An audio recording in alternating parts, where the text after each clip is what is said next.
자, 여기서 자꾸 의혹들이 불거져 나온다. 하나하나 증거가 나온 거야. 조성은과 박지원의 관계는 도대체 무엇이냐? 자, 박지원, 조성은 만남은 8월 11일. 해당 사건 터트리지 20일 전에 만났다잖아요. 그런데 이준석이 요런 얘기를 한다. 이준석이 개준석이 제가 솔직히 욕을 많이 하고 이 새끼 당대표 되면서 자꾸 병신같은 짓거리 공작질 유승민하고 붙어서 하태경이랑 김웅까지 몸빵 김웅이까지 붙어서 당을 말아먹는 거지같은 짓거리에서 욕을 참 많이 했는데 이제야 지가 해야 될 일을 하고 있다. 이준석 10일 12일 휴대폰 캡처 8월 11일 그러니까 손준성 스크린샷 있죠. 손준성 스크린샷을 캡처한 날짜가 언제냐? 박지원과 조성은이 만나기 전날과 만난 다음날 캡처해서 그걸 뉴스버스 기자에게 줬다 이거예요. 박지원이랑 조성은이랑 롯데 호텔에서 한 끼에 무려 20만원 내외나 하는 비싼 식당에서 밥을 처먹었다. 사적인 만남이라고 얘기했어요. 박지원이가. 그래서 지금 우리가 얘기하는 것은 무엇이냐? 국정원 특별 활동비 여기서 쓴 거 아니야? 우리 세금 갖고 지가 사적으로 젊은 아가씨 만났는데 젊은 여자 만났는데 쓴 거 아니야? 공적이라도 문제가 되는 거고 사적이라도 문제가 되는 겁니다. 공적이라고 하면은 국정원장이 선거에 개입할 목적으로 해당 사건을 터뜨렸다가 되는 것이고 사적으로 만났다면은 국정원장이 우리 세금인 특별활동수당을 자기가 사적으로 젊은 여자를 만나는 곳에 써버렸다. 두 개 다 문제다. 그러므로 국정원 특별활동비 까봐야 된다. 문재인 정권이 처음에 들어갔고 뭐 했습니까? 박근혜 정권 마지막 2년 사이에 국정원 특별활동비 지출 비용이 40몇 %가 증가했다. 하면서 막 때려잡고 영수증 까라 하면서 적폐청산 지랄병을 떨었잖아요. 그렇다면은 문재인 씹새끼 뭐하냐 이거야. 지금 박지원 전부터 공작으로 유명하던 새끼를 국정원장으로 앉힌 것도 모자라서 그 국정원장이 사적 만남에 사적 용도로 우리의 국정원 특별활동비 간첩 잡으라고 있는 국정원의 특별활동비로 써버렸다. 요거 까봐야지. 까봐야지. 안 그렇습니까? 로빙유님이 원희룡 재조명함. 맞네요. 야 이건 저도 생각 못했던 건데 날카로우시다. 역시 우리 시청자분들이 쩌세요. 로빙유님이 뭐라고 그랬냐면 원희룡 재조명함 이준석 녹취록 조만간 정리된다. 이 말도 좀 의심됨. 국정원 출입 기록도 제출해야 함. 점점. 그러게요. 이준석이가 녹취록 공개했을 때 조만간 곧 정리된다. 요거 설마 요 사건 두고 했던 것이 아니야? 너는 계획이 다 있구나. 참 의심이 가죠. 여기 끼어있는 것이 누구냐? 김웅. 김웅은 어디냐? 유승민계. 유승민계는 누구냐? 하태경, 이준석, 몸빵 김웅. 그리고 위에 김무성. 괜찮죠? 얘들이 지금까지 국힘당이 계속 시끄럽고 뭐 싸움이다 갈등이다 분열이다 했지만은 윤석열이 분열을 일으켰냐? 윤석열이 갈등을 일으켰냐? 아니다. 전부 다 이준석 발이고 유승민이 엄호하고 하태경이 엄호하고 김웅이 끼어서 엄호하고 지금 이러면서 국힘당이 지지율이 빠진 거 아니야. 당 지지율이. 당대표가 특정 계파가 자신의 당의 지지율을 떨어뜨리고 있다. 그렇다면 역적이 왜 윤석열이냐? 이게 왜 싸움이고 이게 왜 갈등이냐? 아니다. 그러니까 이런 의심도 드는 게 정말 합리적인 의심이다. 저는 그렇게 생각해요. 이준석 녹취록 조만간 곧 정리된다. 조만간은 이 사건이 아니냐? 너는 계획이 다 있구나. 박지원과 연결된 유승민계 충분히 의심해볼 수 있는 사안이다. 그리고 국정원 출입 기록도 제출해야 된다라고 얘기를 했는데 조성은이랑 몇몇 의원들을 불러서 국정원에서 만찬을 즐겼다라는 기사가 어제 떴었어요. 조성은이 국정원에 몇 번이나 들락거렸냐. 그리고 일반 젊은 여자가 사적 박지원과 사적인 친분을 이용해서 국정원에 들락날락 거렸고 그러고서 기사를 냈다. 이거 엄청난 문제점이 야기될 수 있는 내용 아닙니까? 충격적인 내용이다. 자, 여기 동심초님 조성은 그렇게 살다 그렇게 떠날 거니? 조성은 뭐 돈 많이 벌었던데요 뭐.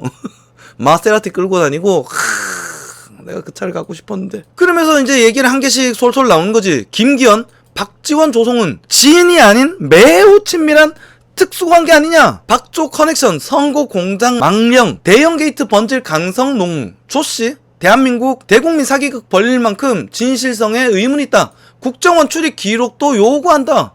처음부터 나와서 자기는 제보자가 아니다. 내가 제보자가 아닌데도 불구하고 윤석열과 김웅이가 자신을 제보자로 몰아가면서 명예훼손을 하고 있고 자신을 모욕하고 있다라면서 고소하겠다. 불알 발광을 광광 떤과 동시에 JTBC에 그날 바로 전화해서 저 제보자인데요. 저 제보자인데요. 그러니까 JTBC가 이걸 또 받아서 진짜 제보자가 나타났다. 마치 조성훈과 별개인 것처럼 진짜 제보자가 나타났다. 요 두 가지 기사가 그날 떴었죠. 나는 제보자가 아니다. 진짜 제보자가 나타났다. 야, 이거 졸라 굉장히 이상하지 않아요? 그러고 나서 윤석열을 갑자기 피의자 신분으로 입건을 하겠다. 입건을 해버렸다. 그리고서 그와 동시에 들어가는 김웅 불법 압색. 왜냐하면은 김웅은 피의자 신분이 아니라 김웅은 참고인입니다. 김웅은 참고인이다. 그러면 참고인은 진술을 거부할 권리가 있고 압수수색을 거부할 권리가 있습니다. 그런데 김웅에게 허락을 맡지 아니하고 김웅 사무실 직원들에게 김웅에게 허락을 맡았다고 거짓말을 치고서 들어와서 김웅의 사무실을 압수수색을 벌였다. 그리고 압수수색하는 과정에 조국, 미애, 경심 엄한 내용을 찾고 있더라. 그리고 김건희 도이치 모터스 요런 걸 조사하는 거잖아요. 여러분, 이거 굉장한 위법성이고 월권입니다. 왜냐하면은 문재인 정권이 지금 한 얘기가 뭡니까? 표적 수사하지 마라. 별건 수사하지 마라. 표적 수사, 별건 수사, 정치적인 이익을 위해서 벌리는 새끼들이 정치검찰이다. 기조? 그런데 지금 윤석열과 손준성이 연결된 연골고리가 어떠한 근거도 나오지가 않았다. 기조. 그리고 두 번째로는 모든 유일한 근거는 저 말 바뀌는 저 쌍년의 주댕이가 다다. 그런데 전년에 주댕이 말만 듣고서 윤석열을 피의자 신분으로 입건을 시켰다. 그리고 이것도 그냥 피고발됐다. 피소됐다. 수사 시작. 보통 이렇게 냈는데 피의자라고 굳이 쓰면서 발표를 하고 입건이라고 발표를 한다. 마치 큰 죄를 쥐어서 잡혀 들어간 것처럼. 그러면서 압수수색을 불법적으로 막 진행을 하면서 다른 거를 막 캐는 거야. 여러분, 이거 별건 수사입니다. 그죠? 김웅이 컴퓨터를 뒤져서 윤석열과 관련된 어떤 자료가 있으면은 요걸로 치려고 윤석열을 치기 위해서 피의자로 해놓고 윤석열을 조사한 목적으로 김웅 사무실을 압수수색을 하면서 다른 사건들 조국, 미애, 경심 그리고 도이치 모터스 이런 거를 막 탈탈 털어?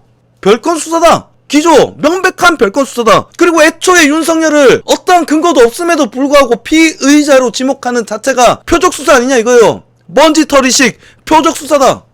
이걸 하고 있는 게 어디다? 공수처. 처음부터 말이 많았잖아요. 공수처는 정권에 보이지를 할 것이며 정권의 칼이 되어서 정권에 저항하는 야권 탄압이 시작될 것이다. 이걸 적나라하게 보여주고 있지 않습니까? 전에 어떤 시청자분이 저한테 공수처가 낫지요 라고 얘기하는데 저는 그렇게 생각하지 않아요. 무조건 지랄해야 된다. 공수처고 검찰이고 우리 편이 어딨어.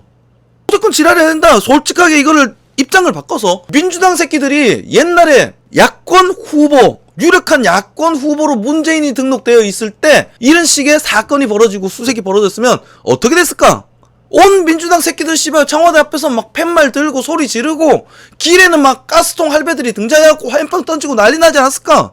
안 그렇습니까? 그런데 우리는 왜 이래 점잖고 멀쩡하게 있냐 이거야.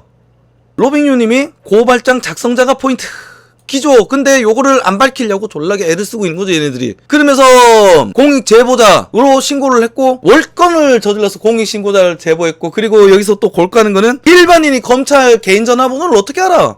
그것도 고검 감찰부 전화번호를 지가 어떻게 알아? 다이렉트로 전화를 해서 딜을 내? 핸드폰을 낼 테니 공익 제보자로 지정해주세요. 아 그거는 국민권익위에서 하는 일인데 아니 된다던데? 아 그럼 핸드폰 내십시오. 해줄게. 이 졸로 웃긴 거 아니에요? 우리 같은 일반인들이 경찰한테 그런 것도 말이 안 되는 거고 만약에 경찰한테 상대방 피의자 혹은 제보자가 이러한 과정이 있었다 그리고 이게 발견된다 그럼 기피 신청감이고 얘는 징계감입니다. 이 자체로 문제가 되는 거라니까. 그런데 너무 이런 일들이 당당하게 아무렇지도 않게 진행이 되니까 사람들이 무감각해지는 것 같아요. 그리고 언론 새끼들도 이거 가지고 불법성이 있다라고 왜 말을 안 하지? 이거는 감찰받고 징계받을 일입니다. 거기다가 다른 일도 아니고 선거에 개입하기 위해서 정치 공작이다. 야권 유력한 후보 죽이기, 윤석열 죽이기다.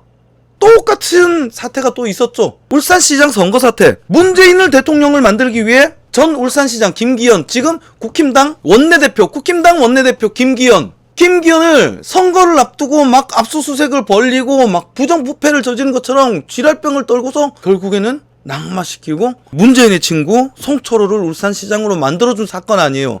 이게 또 줄여서 청와대 하명수사사건이라고 이야기하고 있고 지금 똑같은 사건을 벌리고 있는 거다. 조금 더 사이즈 크게 온 언론과 모든 수사기관을 이용해서 김기현 사건 2탄이고 좀 더 왁구가 큰 사건이다. 온도님이 방금 중앙일보에서 손준성 보냄 빼박이라고 다운로드 기록이 증거라며, 요거는 저는 나중에 요거 뒤집힐 가능성이 크다고 생각합니다. 아까 초반에 방송 제가 한 거 보셨는지 모르겠지만 손준성이 일단 아니라고 굉장히 강력하게 주장하고 있고, 이미 대검에서 감찰을 하고 난 뒤에 탈탈 털어봤다. 손준성 핸드폰까지, 손준성 개인 컴퓨터는 물론 손준성 핸드폰까지 대검 텔레그램 손준성 보냄 조작 정황 없다고 판단. 요거 제가 아까 방송하면서 얘기했던 내용이거든요. 대검에서 탈탈 털었는데 없다. 그런데 보냄이 빼박이라고 다운로드 기록이 증거라고 이렇게 기사가 났는데 그 기사는 뒤집힐 가능성이 많지 않을까. 그리고 아마 추측성 기사일 것이다. 그리고 일정 인물들이 주장하는 내용을 그대로 받아 쓴 기사가 아닐까. 저는 그렇게 생각합니다. 그리고 로빈유님이 조성은 친구한테 물어봤다던데요. 한동수 감찰부장 번호. 그러니까 친구가 도대체 뭐하는 사람이길래 한동수 감찰부장 전화번호를 갖고 있냐 이거요. 그 친구가 혹시 박지원 아니냐? 무슨 친구인지는 모르겠지만 그리고 라이브 최님이 문재인 정부의 광범위한 정치 공작을 하고 있는 것을 언론이 합세한 것 같습니다. 애초에 언론 장악은 시작됐다라고 저는 생각합니다. 그걸 위해서 한상혁 방송통신위원장을 인사로 깔아뭉개고 내려앉힌 거다. 그리고 그 2탄으로 진행되고 있는 것이 언론개혁. 언론개혁을 하면서 언론중재위원회예요. 언론중재위원회가 언론에서는 검찰 같은 역할입니다. 어떤 기사가 났는데 이 기사가 옳은 기사냐 옳지 않은 기사냐 징계를 먹이고 이 기사를 못 나가게 판단하는 기관이 언론중재위원회입니다. 거기서 독소조항 중에 하나가 무엇이냐, 기존에는 이건 법적인 영역이 많이 들어가기 때문에 법조인과 오랜 언론인 출신들 비율이 높았는데 요거를 빼버리고 시민단체를 끼워넣었다 이거. 근데 시민단체는 누구냐? 좌파신 운동권 새끼들일 것이다. 저는 100% 확신합니다. 그러면서 언론재갈법까지 같이 이번에 밀어붙이려고 준비하고 있는 거죠. 이제 며칠 안 남았죠. 좀 있으면 이 새끼를 또 강행해버릴 것이다. 저는 그렇게 생각합니다. 그리고 한상혁 그 새끼 처음에 임명할 때 이 새끼 범죄 사실이 3개나 있었는데 2개는 드러내지도 않았어. 딱 한 개 딱 해놓고 그냥 뭉개기면서 임명시켜버리니까 얘가 누구를 임명시키냐? 얘가 KBS 사장을 앉혀버리고, 그리고 얘가 엠빙신, 그러니까 문화방송진흥공단 회장을 앉히고, 문화방송진흥공단 회장이 MBC 사장을 앉히고, 요런 식으로 방송 장악이 시작되는 것이다. 그래서 매 정권마다 항상 언론의 평양성 이런 것은 문제가 되는 거죠. 그러니까 대통령 권한을 축소시켜야 된다. 이 새끼들이 너무 대놓고 막 휘둘러 버리는 거다. 안 그래도 대통령 권한이 비대한데. 자, 이거 설명하면 좀 길어지니까 일단 그냥 넘어가겠습니다. 로밍유님이 손준성이 그 손준성이 아닐 수도 있음. 메신저 계정 만드는 거 4살짜리도 할 수 있는. 그죠? 저도 요거 한 3일 4일 전에 초반에 한 2번째 뉴스 나왔을 때쯤, 야 이거 손준성 아무나 내가 상대방 이름을 손준성으로 지정하면은 손준성이 되는 거 아니냐, 제가 요런 얘기를 했었거든요. 아 역시 로빙유님 우리 시청자분들이 수준이 높다니까. 자, 그래서 지금 문제가 되는 게 박지원은 왜 이런 빡대가리 리스크 덩어리를 안고서 자꾸 주역으로 세우려고 했을까?